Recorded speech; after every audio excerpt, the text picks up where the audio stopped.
Assalamualaikum warahmatullahi wabarakatuh. Salam sejahtera buat kita semua. Semoga kita semua dalam keadaan sehat jasmani dan rohani, tidak kekurangan satu apapun. Amin ya robbal alamin. Oke, Mimin akan melanjutkan cerita Liontin Giok Naganya. Tapi seperti biasa, bantu dulu tekan tombol like dan berkomentar juga Tuan dan Nona. Terima kasih sesudah dan sebelumnya. Terima kasih jazakallahu khairon kasiron. Bab 2081 sampai bab 2084. Ye Chong akhirnya menghela nafas lega saat melihat Zhu Jiayin baik-baik saja. Orang-orang dari klan penyihir hitam ini juga seharusnya senang karena Zhu Jiayin masih hidup. Jika tidak, Ye Chong pasti akan membunuh semua orang di sini. Tampaknya Zhu Jiayin tidak diperlakukan dengan buruk, tetapi tangannya diikat ke belakang. Dia tampak sedikit malu dan rambutnya sedikit tergerai. Dia pernah mendengar suara itu sebelumnya tetapi tidak tahu apa yang sedang terjadi. Ketika mereka dibawa keluar, mereka menemukan bahwa orang yang datang sebenarnya adalah Ye Chong. Zhu Jiayin tidak bisa tidak terkejut. Ye Chong, kenapa kamu? Bagaimana kamu? Ye Chong tersenyum. Jiayin, bukankah aku datang untuk menyelamatkanmu? Apakah kamu baik-baik saja? Kata Ye Chong, dan bertanya kepada penolong. Tali yang memegang tangan Zhu Jiayin telah dilepas. Melihat kekacauan di sekelilingnya, Zhu Jiayin menghela nafas dalam hatinya. Sepertinya Ye Chong benar-benar membuat keributan besar untuk menyelamatkannya. Memikirkan hal ini, Zhu Jiayin merasakan sesuatu yang aneh di hatinya. Dia berkata, "Saya tidak ada hubungannya, tapi bagaimana Anda sampai di sini?" Ye Chong berkata, "Masalah ini adalah cerita yang panjang. Saya akan menceritakannya secara rinci nanti." Zhu Jiayin mengangguk. Apa yang terjadi dalam beberapa hari terakhir itu seperti mimpi. Sampai aku berdiri di samping Ye Chong aku merasa lebih nyaman. Ternyata Zhu Jiayin memang ditangkap oleh orang-orang dari kuil Leiming di kota Heisui. Ye Chong mungkin tahu apa yang terjadi selanjutnya. Zhu Jiayin dibawa ke kuil Leiming. Setelah ditahan selama 2 hari, dia dibawa pergi lagi. Kemudian Zhu Jiayin dikirim ke Gunung Liubo. Ketika Zhu Jiayin dikirim ke sini, orang yang membawanya baru saja melemparkan Zhu Jiayin ke pantai dan pergi dari sini. Zhu Jiayin, seperti Ye Chong dan lainnya, diserang di pantai dan harus berlari menuju kedalaman Gunung Liubo. Akibatnya, kami menemui banyak bahaya di sepanjang jalan. Belakangan saya juga bertemu Jimpo di gua air dan ditangkap oleh Jimpo. Tepat ketika dia akan tenggelam, 2 orang lagi dari klan penyihir hitam muncul dan membawa pergi Zhu Jiayin. Kemudian dia ditahan di sini, mengatakan bahwa dia akan menunggu sampai hari yang baik dan baik untuk mengorbankan tulang naga dan benda-benda lain dari Raja Naga Laut Cina Timur bersama-sama. Ye Chong bertanya dengan aneh, "Bagaimana orang-orang dari klan penyihir hitam tahu tentangmu?" Zhu Jiayin menggelengkan kepalanya, "Lagi pula, aku tidak tahu. Ketika mereka datang, mereka bilang aku adalah pengorbanan yang baik." Mengenai hal ini, Ye Chong sangat penasaran. Tapi sekarang Li Sangpo sudah mati. Jelas tidak ada gunanya bertanya kepada murid penyihir hitam biasa ini. Ye Chong curiga mungkin itu adalah tangan hitam di baliknya. Tetapi jika tangan hitam yang melakukannya, maka pihak lain pasti juga telah memasuki Gunung Liubo. Jika Gunung Liubo bisa datang dan pergi dengan bebas, kekuatan macam apa yang dimiliki pihak lain? Ye Chong bahkan tidak bisa membayangkannya. Ye Chong dan Zhu Jiayin sedang berbicara di sini.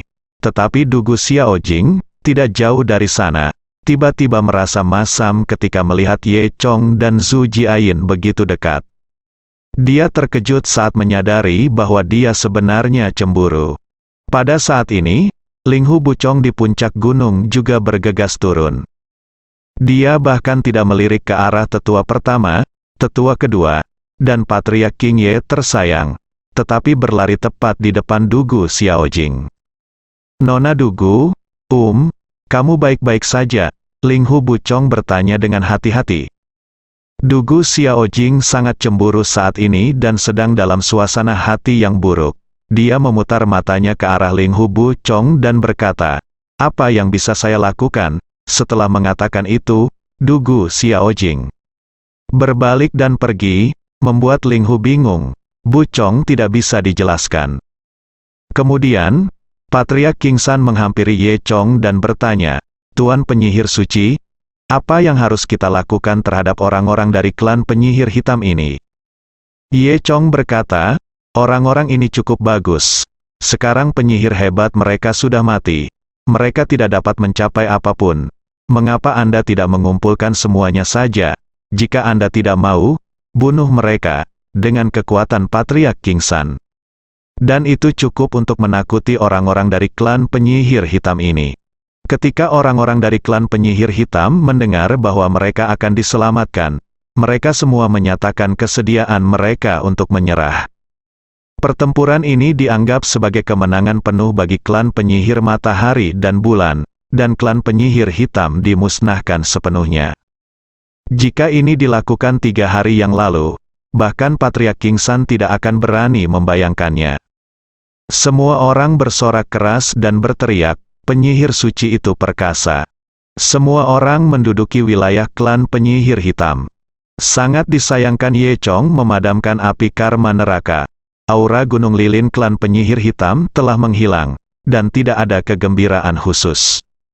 Namun, Ye Chong juga berencana membawa semua orang dari klan penyihir matahari dan bulan ke kota Blackwater. Lagi pula, tempat ini terlalu terpencil. Kekuatan klan penyihir matahari dan bulan tidaklah lemah. Bagi Ye Chong, itu mungkin menjadi kekuatan yang sangat kuat baginya di masa depan. Pada saat ini, dalam senjata ajaib luar angkasa Ye Chong, Raja Naga Laut Cina Timur sudah sedikit khawatir. Aku berkata, "Apakah kamu tidak ingin mengembalikan kekuatan kepadaku?" Benar-benar takut Ye Chong tidak akan melakukannya. "Kembalikan padanya." Ye Chong tersenyum. Dan kemudian sambil berpikir, dia mengembalikan semua kekuatan garis keturunan naga kepada Raja Naga Laut Cina Timur. Cahaya cian menyinari tubuh Ye Chong, dan semuanya kembali ke tubuh Raja Naga Laut Cina Timur. Begitu dia kehilangan kekuatan ini, Ye Chong segera merasa sedikit lemah di kakinya. Untungnya, semua pertempuran telah selesai sekarang. Jika tidak akan ada efektivitas pertempuran sama sekali. Raja Naga dari Laut Cina Timur sangat gembira dan berkata, "Saya tidak berharap Anda cukup dapat dipercaya dan benar-benar mengembalikan kekuatan saya." Ye Chong tersenyum sedikit. Faktanya, setelah Ye Chong memperoleh kekuatan Naga Raja Laut Cina Timur, kekuatannya meningkat dan memang telah meningkat ke tingkat yang tidak terbayangkan. Perasaan itu sangat nyaman. Ye Chong mengembalikan kekuasaannya kepada Raja Naga Laut Cina Timur. Perasaan itu lenyap, dan Ye Chong bahkan merasa sedikit tersesat. Namun, Ye Chong tidak pernah berpikir untuk menduduki kekuasaan Raja Naga Laut Cina Timur. Karena Ye Chong tahu bahwa dia tidak bisa serakah terhadap kekuatan semacam ini. Bagaimanapun juga, kekuatan ini tidak datang dari pengembangan diri. Walaupun nampaknya telah meningkat ke level yang sangat kuat dalam waktu yang singkat, namun tidak akan berdampak besar pada perbaikan di masa depan. Oleh karena itu, Ye Chong lebih suka meningkatkan kekuatannya selangkah demi selangkah, dan tidak memerlukan tipu daya semacam ini. Oleh karena itu, Ye Chong mengembalikan kekuatan ini kepada Raja Naga Laut Cina Timur. Raja Naga Laut Cina Timur kembali beristirahat dengan tenang. Faktanya, meskipun dikembalikan kepada Raja Naga Laut Cina Timur, hal itu masih akan berdampak negatif pada Ye Chong, dan dampaknya hanya dapat dihilangkan dengan upaya ganda di masa depan. Oleh karena itu, metode ini tidak dapat digunakan secara umum.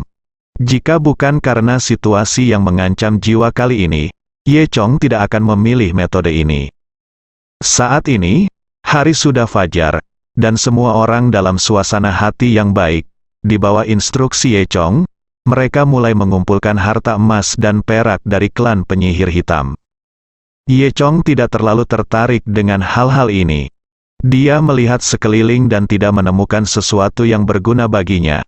Jadi dia menghadiahkan semua harta itu kepada anggota sukunya. Semua orang sangat gembira dan bahkan lebih yakin dengan penyihir suci mereka. Setelah itu, mereka mengadakan pesta perayaan akbar di tempat klan penyihir hitam. Rumah klan penyihir hitam jauh lebih mengesankan dibandingkan dengan klan penyihir matahari dan bulan. Semua orang duduk di ruang perjamuan, tidak ada yang terlalu banyak.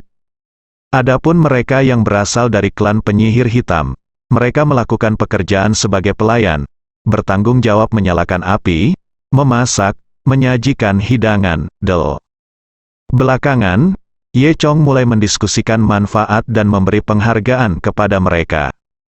Dalam operasi ini, Ling Hu Buchong adalah orang pertama yang mendapat pujian, dan Ye Chong secara khusus menghadiahinya sebuah buku rahasia khusus untuk dipraktikkan Ling Hu Buchong. Hal ini membuat semua orang iri. Ling Hu Buchong juga sangat gembira mendapatkan buku rahasia itu dan berkata, "Tuan Ye, oh tidak Tuan penyihir suci, saya bersedia mengikuti Anda selamanya." Ye Chong mengangguk, Ling Hu Buchong sangat kuat dan banyak akal, dan dia diharapkan menjadi penerus Patriark King San di masa depan. Jadi bagi Ye Chong, dia juga bawahan yang sangat baik. Kemudian, Ye Chong mengeluarkan beberapa rahasia budidaya lainnya dan resep obat mujarab, dan memberikannya kepada Patriark King San. Dia memberitahu Patriark King San, di masa depan, kita dapat meminta anggota suku untuk berlatih sesuai dengan rahasia ini. Meminum pil ini setiap hari dapat meningkatkan latihan mereka, yang tidak kalah efektifnya dengan energi spiritual Gunung Lilin.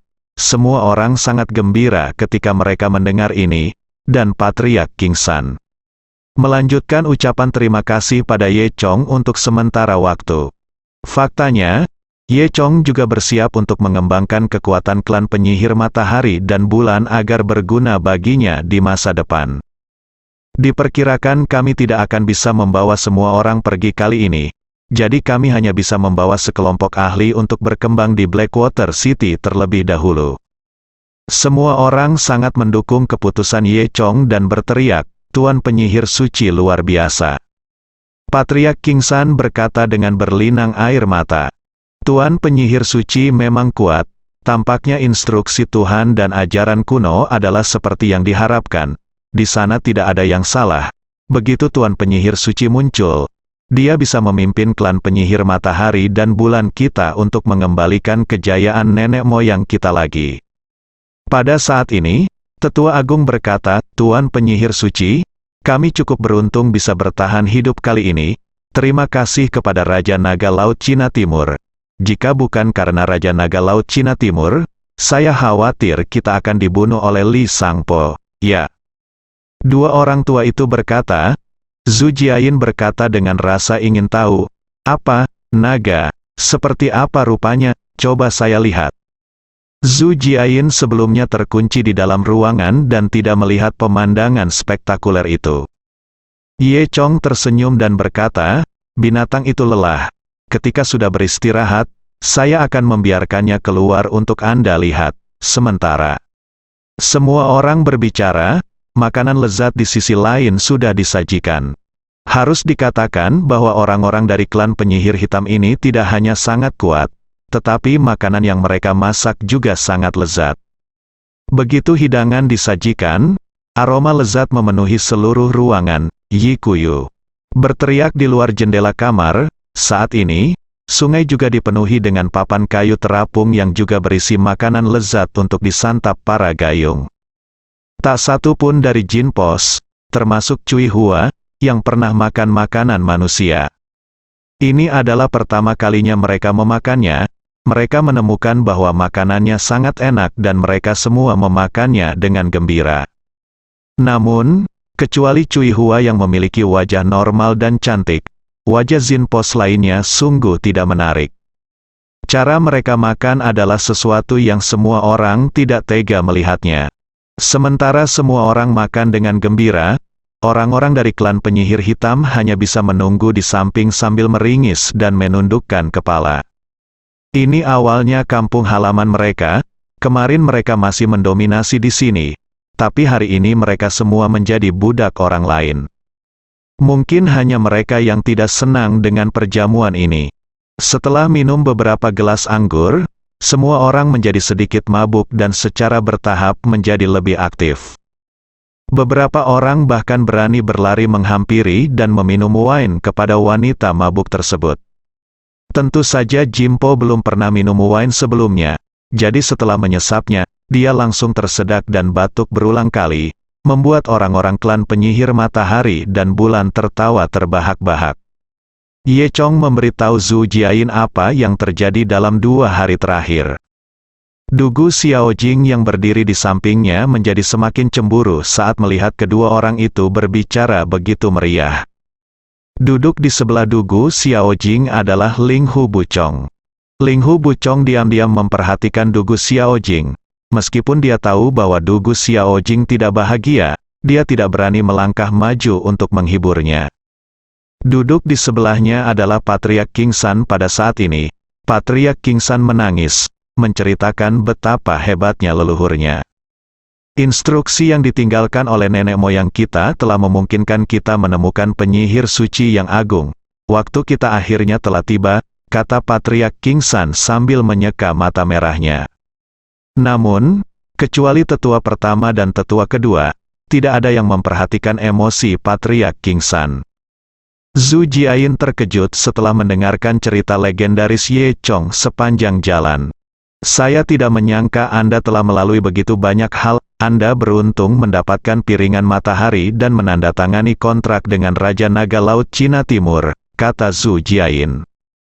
Pada saat ini, Dugu Xiaojing menarik Ye Chong. Ye Chong, bagaimana kamu mendapatkan piringan matahari? Ye Chong memandang Dugu Xiaojing dengan rasa ingin tahu dan bertanya, apakah kamu tidak ada di sana saat itu? Mengapa?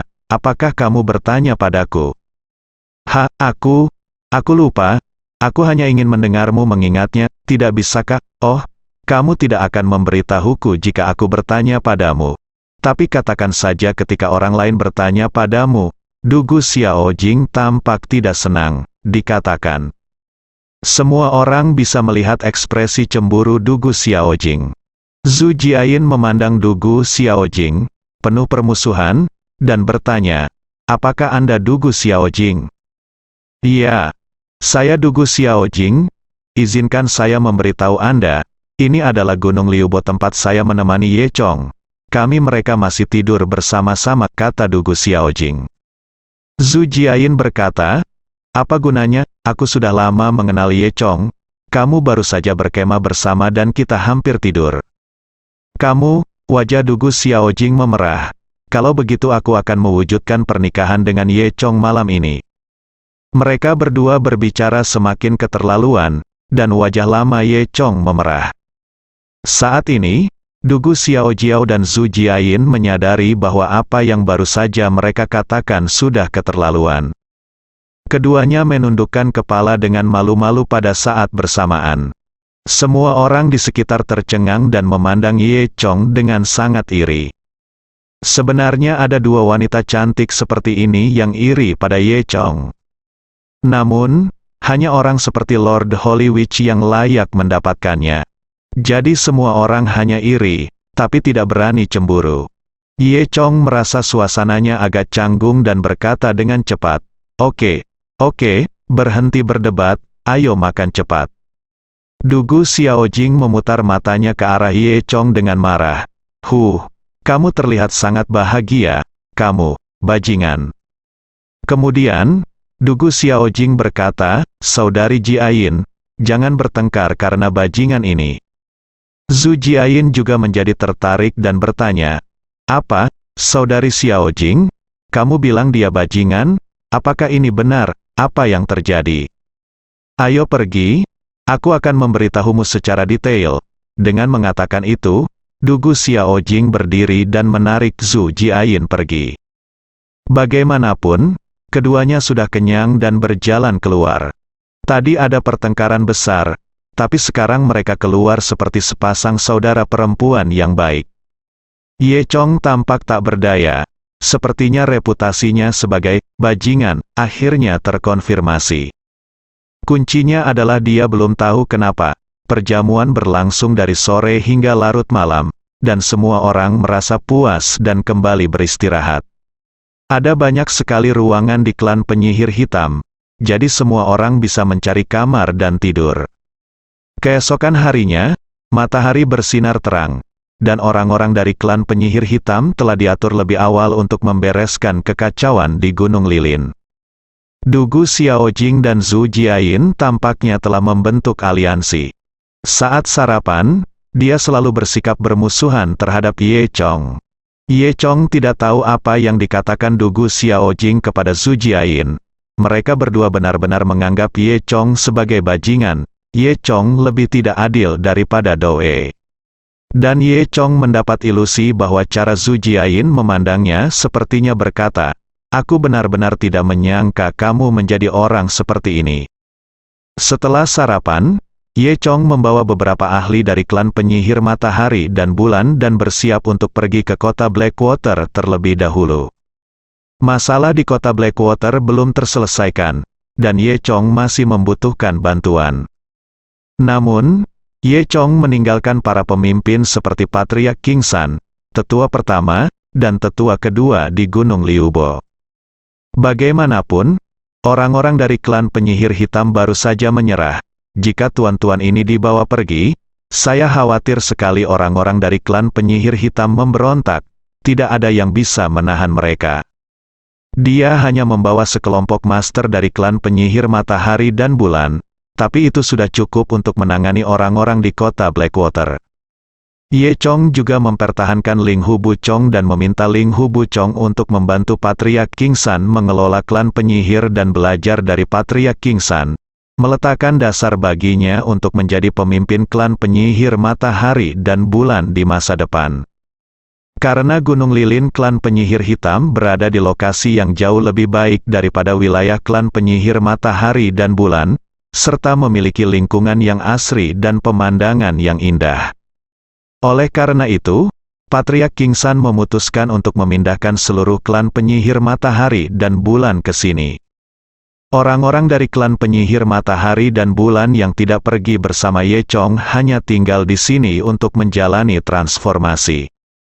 Selain itu, Ye Chong juga membawa pasukan Cui Hua dan Jimpo bersamanya. Raja Naga Laut Cina Timur untuk sementara dilepaskan ke Gunung Liubo.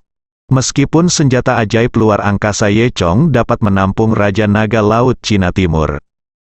Namun, bagaimanapun juga, Raja Naga Laut Cina Timur terlalu besar dan sangat kuat, tersembunyi dalam senjata ajaib luar angkasa, itu juga menjadi beban bagi Ye Chong. Tidak apa-apa untuk waktu yang singkat, tetapi jika terlalu lama, Ye Chong mungkin akan kelelahan. Dan jika Raja Naga Laut Cina Timur dibawa ke dunia normal, ukurannya pasti akan menarik perhatian semua orang di dunia. Akan sulit untuk ditangani jika seseorang dengan motif tersembunyi mengingini Raja Naga Laut Cina Timur. Ye Chong belum cukup percaya diri untuk berpikir bahwa kekuatannya dapat menangani semua master di dunia. Oleh karena itu, lebih baik tinggalkan Raja Naga Laut Cina Timur di sini. Ye Chong mengajari Raja Naga Laut Cina Timur serangkaian teknik transformasi fisik. Diperkirakan Raja Naga Laut Cina Timur akan mampu berubah wujud menjadi manusia pada pergantian kulit berikutnya. Pada saat itu, Ye Chong dapat membawanya ke dunia normal untuk membantunya. Zhu Jiayin juga mendapatkan keinginannya dan bertemu dengan Raja Naga Laut Cina Timur yang sebenarnya. Meskipun sebelumnya, Zhu Jiayin telah mendengar banyak penjelasan dari orang lain tentang betapa besarnya Raja Naga Laut Cina Timur dan betapa agungnya tubuhnya. Namun, saat dia melihat Raja Naga Laut Cina Timur dengan matanya sendiri, dia masih terkejut. Raja Naga Laut Cina Timur sangat senang tinggal di Gunung Liubo. Meskipun Ye Chong adalah tuannya, selama Ye Chong tidak ada, secara alami ia tidak perlu ditahan. Tapi yang membuat Raja Naga Laut Cina Timur sedikit tidak senang adalah Ye Chong benar-benar meninggalkan lingkaran teleportasi di kuilnya. Dengan cara ini, Ye Chong dapat kembali kapan saja dan memberi perintah kepada Raja Naga Laut Cina Timur. Raja Naga Laut Cina Timur bahkan ingin menghancurkan lingkaran teleportasi, tapi sayangnya Ye Chong melarangnya. Ye Chong diam-diam membuat lingkaran sihir tadi malam dan tidak memberitahu orang lain.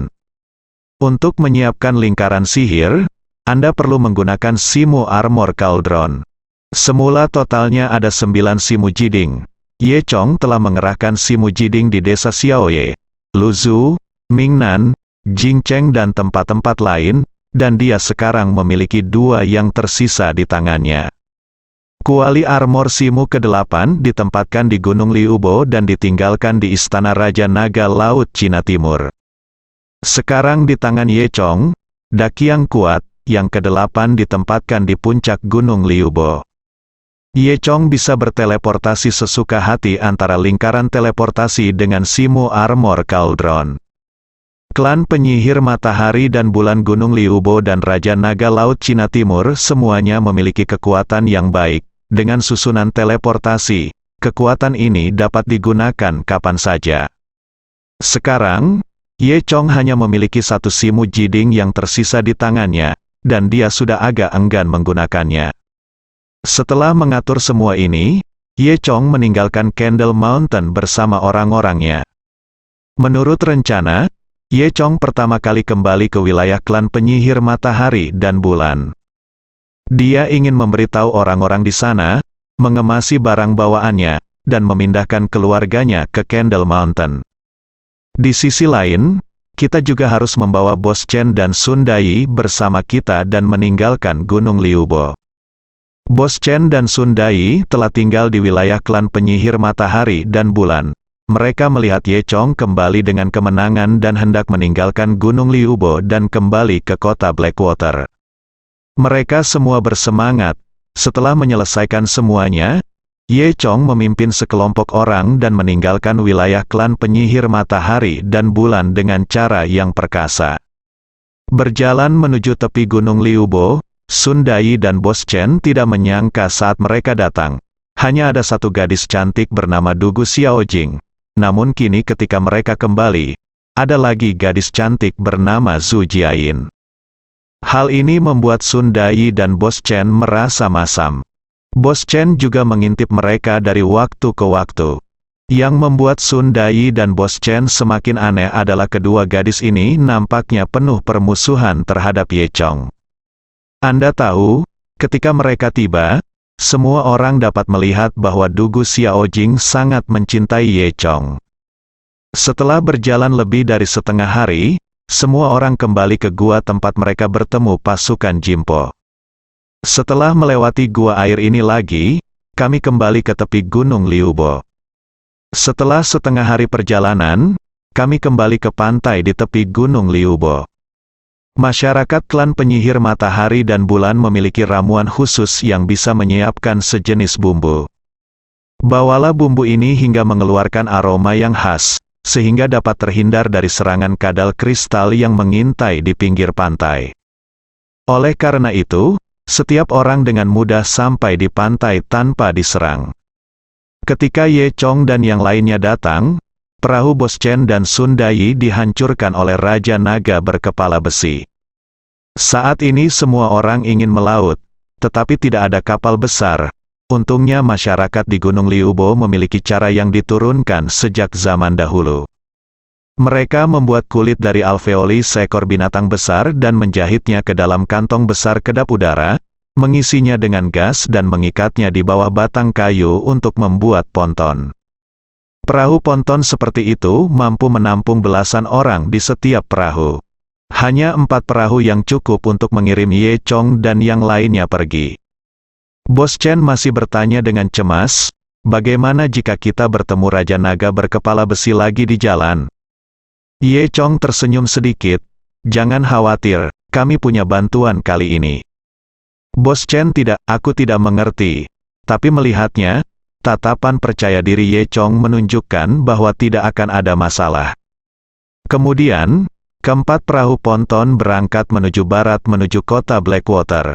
Saat ini langit tidak berawan, angin laut tidak kencang, ombak di laut sangat kecil, matahari bersinar di laut, ombak berkilauan, dan pemandangan tenang dan damai di mana-mana.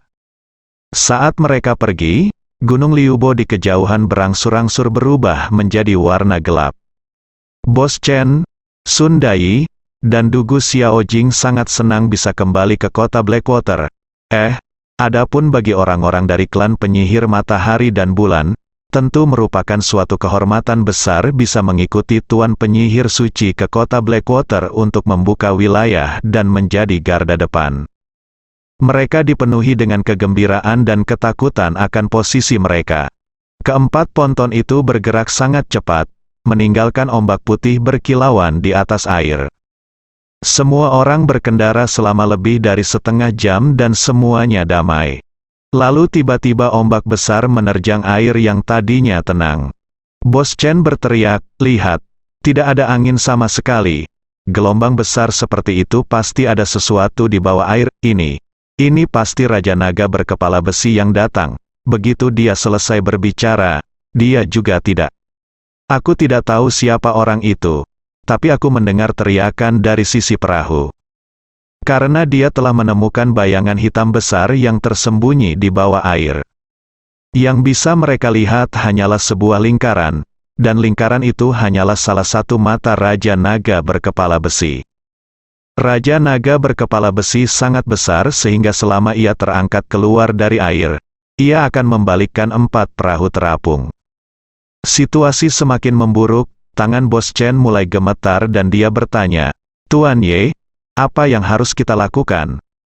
Zhu Jiayin pernah mendengar Ye Chong berbicara tentang Raja Naga berkepala besi sebelumnya, dan dia sangat terkejut penasaran. Saat ini, dia berdiri di buritan perahu, memandang ke arah air. Karena di sini, dia hanya bisa melihat sebagian matanya dan tidak bisa melihat gambaran keseluruhan dari Raja Naga kepala besi. Jadi dia tidak tahu seberapa besar Raja Naga kepala besi itu.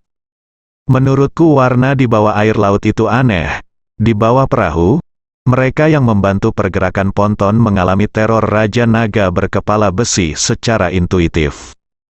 Jimpo yang biasanya ganas ini gemetar ketakutan saat ini. Cui Hua berbaring lebih erat, dan Ye bergegas ke haluan ponton mereka, tidak berani bergerak. Ye Chong, sebaliknya, sangat tenang dan berkata, "Jangan takut." Begitu dia selesai berbicara, sinar matahari di langit menghilang dalam sekejap. Seolah-olah awan gelap melayang dan menghalangi matahari. Semua orang melihat ke atas, tetapi apa yang mereka lihat benar-benar mengejutkan semua orang. Di atas kepala mereka, seekor naga raksasa melayang di langit. Itu adalah Raja Naga Laut Cina Timur. Banyak orang, termasuk Zhu Jiayin, pernah melihat Raja Naga Laut Cina Timur sebelumnya. Namun saat ini, Raja Naga Laut Cina Timur telah menjadi lebih besar dari saat itu. Raja Naga Laut Cina Timur kini telah menjadi wujud utuh, bisa dikatakan menutupi langit dan matahari, seluruh tubuhnya melayang dan hampir memenuhi seluruh langit. Setiap orang yang melihat pemandangan ini masih ketakutan. Adapun Sun Dai dan Bos Chen, mereka hanya mendengar Ye Chong berbicara tentang Raja Naga Laut Cina Timur sebelumnya, namun belum pernah benar-benar melihatnya. Pada saat ini, ketika mereka melihat Raja Naga Laut Cina Timur, mereka sangat ketakutan hingga terjatuh ke tanah. Sun Dai memegangi kepalanya, berjongkok di tanah, dan berkata dengan gemetar, "Sudah berakhir, sudah berakhir. Ada satu di bawah air, dan ada satu di langit. Kemana kita akan melarikan diri? Sepertinya kita tidak akan pernah pergi pulang ke rumah dalam kehidupan ini. Kita mati." Bos Chen berlutut di tanah dan terus berdoa. Dia telah berada di atas air sepanjang tahun dan sangat menghormati Raja Naga.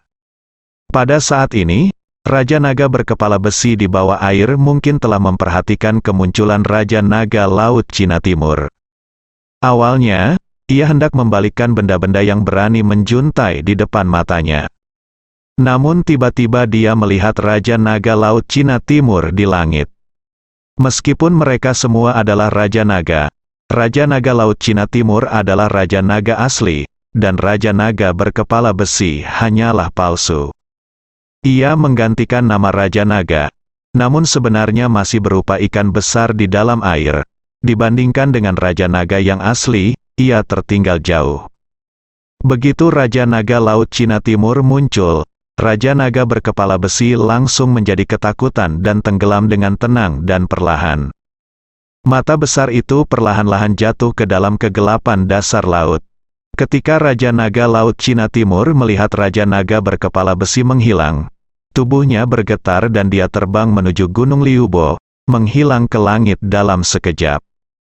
Tidak lama kemudian, langit cerah muncul kembali, dan matahari menyinari semua orang. Setelah sekian lama, semua orang sadar dan kembali ke kondisi hidup. Bos Chen yang ketakutan masih berlutut di tanah, bergumam tanpa henti. Ternyata ini semua adalah rencana Ye Chong. Ia membuat perjanjian dengan Raja Naga Laut Cina Timur dan memintanya untuk berurusan dengan Raja Naga berkepala besi. Nampaknya Raja Naga Laut Cina Timur tidak sedang menyombongkan diri. Raja Naga Kepala Besi memang takut dengan reputasi Raja Naga Laut Cina Timur. Sisa perjalanan lancar, semua orang secara bertahap menjauh dari Gunung Liubo, sampai Gunung Liubo benar-benar tidak terlihat dan menghilang dari cakrawala. Semua orang menjadi rileks. Bos Chen dan Dahe akhirnya sadar. Tampaknya melihat Raja Naga sangat menginspirasi Bos Chen. Pada saat ini, Bos Chen melanjutkan sikapnya sebagai kapten di laut, memerintahkan seluruh armada untuk bergerak maju. Setiap orang juga dapat benar-benar menikmati waktu indah bepergian melalui laut. Ye Chong berjalan ke Dugu Xiaojing dan Zhu Jiayin. Ada penundaan sebelumnya, jadi Ye Chong tidak bertanya pada Dugu Xiaojing. Sekarang dia sudah bebas. Ye Chong ingin meminta klarifikasi Dugu Xiaojing. Ye Chong bertanya sambil tersenyum, ngomong-ngomong, Xiaojing, kenapa kamu selalu menyebutku bajingan, di mana aku menyinggung perasaanmu? Setelah mendengar ini, Dugu Xiaojing mendengus dan mengabaikan Ye Chong. Zhu Jiayin di sebelahnya berkata dengan marah, Ye Chong, aku tidak menyangka kamu berani bertanya. Ye Chong tersenyum pahit dan berkata, aku benar-benar tidak tahu, kenapa kamu tidak memberitahuku saja. HMPH, baiklah, Xiaojing, katakan saja padanya dan jangan sampai dia lupa bahwa dia, bajingan, telah melakukan beberapa hal yang tidak bermoral, kata Zhu Jiayin. Dugu Xiaojing cemberut, oke. Saat dia mengatakan itu, dia mengambil selembar kertas dari tangannya dan menyerahkannya kepada Ye Chong. Itu adalah surat cinta kencan yang ditulis Ling Hu Bu Chong kepada Dugu Xiaojing saat itu, Yi Kuyu. Ketika Ye Chong melihat kertas ini, dia tahu itu pasti ditulis oleh Ling Hu Bu Chong. Dia tidak menyangka Ling Hu Bu Chong ternyata memikirkan Dugu Xiaojing. Apakah karena ini, Ye Chong tidak bisa tertawa atau menangis? Apakah hanya karena dia memberi Ling Hu Bu Chong selembar kertas ini? Ling Hu Bu Chong menggunakan kertas ini untuk menulis surat cinta, jadi dia tidak bisa menyalahkan dirinya sendiri, bukan? Dugu Xiaojing berkata dengan marah, kamu memintaku untuk bertemu, tapi kamu membiarkanku lolos dan membuatku menunggu di sana begitu lama dan diperlakukan sebagai camilan tengah malam oleh nyamuk. Apalagi yang kamu inginkan? Ye Chong tertegun. Saya meminta Anda untuk bertemu. Mengapa saya tidak ingat? Lihat apa yang tertulis di sana. Dugu Xiaojing membuka kertas itu. Ye Chong melihat konten di atas dan langsung memahaminya. Xiaojing, apakah kamu salah paham? Ini sebenarnya bukan ditulis olehku, tapi oleh Ling Hu Bu Chong, kata Ye Chong dengan bijaksana. Bersambung.